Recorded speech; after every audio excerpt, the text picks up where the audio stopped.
How's it going, guys? I'm Hanson. And I'm John. And today on Everyday Survivalist, we're going to be talking about the different styles of knives that you're going to see in the stores.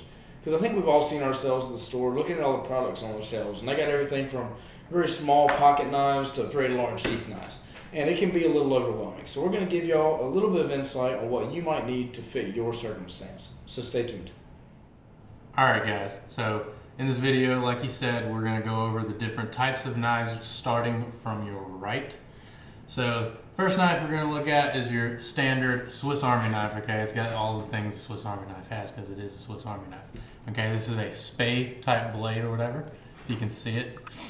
Okay, it's just got this curvature at the very top, and it's a pretty sharp blade. All right, that kind of knife is going to have your knife, a small saw, different tools such as like a Phillips head screwdriver, a flathead screwdriver, corkscrew, scissors, all that kind of stuff. You're gonna basically get everything you need out of it, and it's relatively cheap. That one only costed $8 actually for a genuine Swiss Army knife.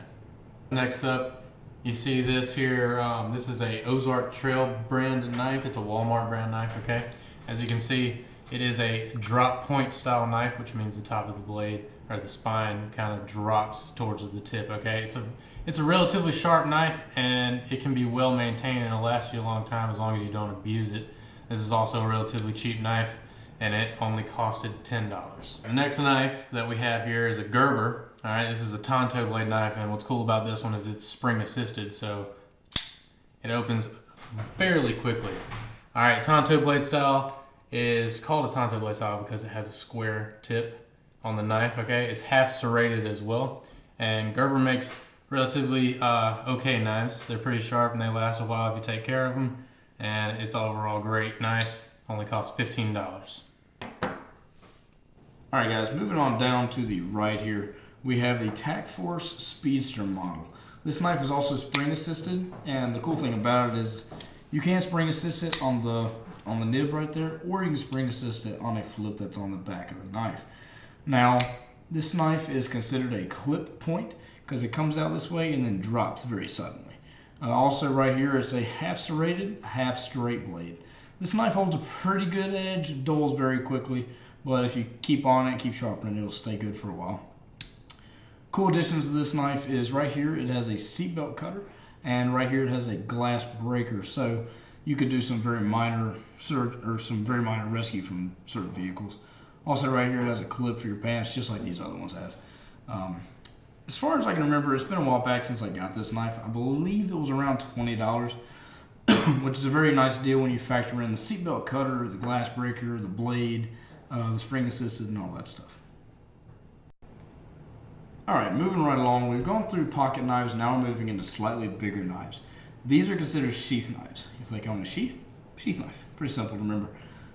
This one right here is made by Ultimate Survival Technologies.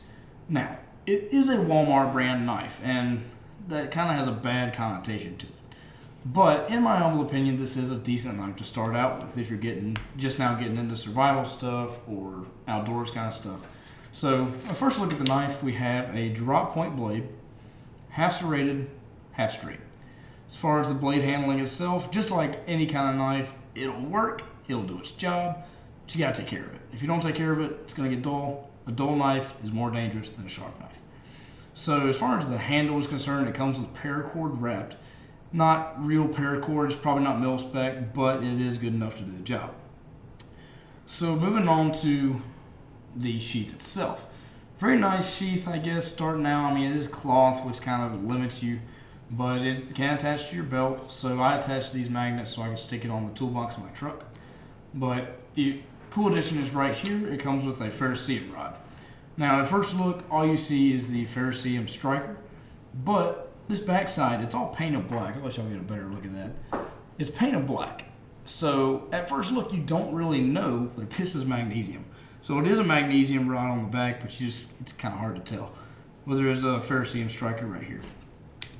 Now, why I said this is a good beginner knife, retail price at Walmart is about $9. So, honestly, I mean, you're getting what you're paying for, but if you're just getting into it, don't want to throw a heck of a lot of money into it for something nicer. Understandable. Go ahead and get you one of these. Alright, moving right along. We've done these knives that are slightly smaller. We've done one of the sheath knives from Ultimate Survival Technology.